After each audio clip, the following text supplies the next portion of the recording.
Althan police station વિસ્તારમાંથી કિંમત ₹70,500ના mephedrone ડ્રગ્સના મુદ્દામાલ સાથે કિસમને ઝડપી પાડતી સુરત શહેર એસઓજી મહેરબાન પોલીસ કમિશનર શ્રી અનુપમસિંહ ગહેલોત સુરત શહેરનાઓ દ્વારા સુરત શહેરમાંથી નાર્કોટિક્સની બદીને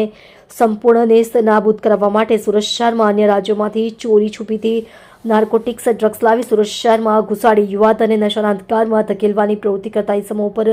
વોચ રાખી તેવી પ્રવૃત્તિ અટકાવવા કડક હાથે ઝુંબેશ સ્વરૂપે કામગીરી કરવા માટે આપેલ સખત સૂચના અનુસાર નાયબ પોલીસ કમિશનર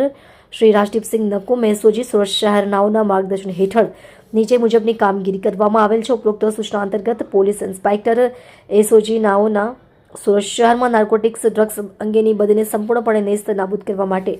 એસઓજીના માણસોની અલગ અલગ ટીમ બનાવી નાર્કોટિક્સની પ્રવૃત્તિ કરતા ઇસમોને ઝડપી પાડી કાયદેસરની કાર્યવાહી કરવા જણાવેલ છે. દરમિયાન એસઓજીના પીઆઈ ટીબી પંડ્યા નાઓને મળેલ બાતમીના આધારે પીએસઆઈ ડીસી વાઘેલા તથા એસઓજીની ટીમ દ્વારા વેસુ ભગવાન મહાવીર કોલેજ રોડ મહાવીર ચોકડી પાસે આવેલ સંગીની ઈ વોક બિલ્ડિંગની સામેથી આરોપી મોહમ્મદ જાફર નઝીર અહેમદ અંસારી ઉંમર વર્ષ 35 ધંધો રિક્ષા ડ્રાઈવર રહે મકાન નંબર 7 1470 પ્રથમ માળ ઘાસીપુરા વરિયાળી બજાર લાલગેટ સુરત શહેરવાળાને